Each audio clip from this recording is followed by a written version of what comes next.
Meaning of Holman Hunt. Holman Hunt. Holman Hunt. Holman Hunt. Holman Hunt.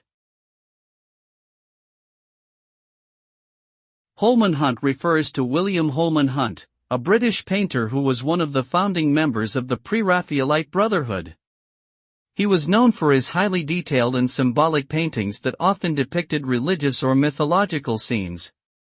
His works were characterized by a vibrant use of color and an emphasis on naturalistic detail. Holman Hunt's art played an important role in the development of the Pre-Raphaelite movement and had a significant impact on the Victorian art scene. Overall, he is considered to be one of the most important British painters of the 19th century.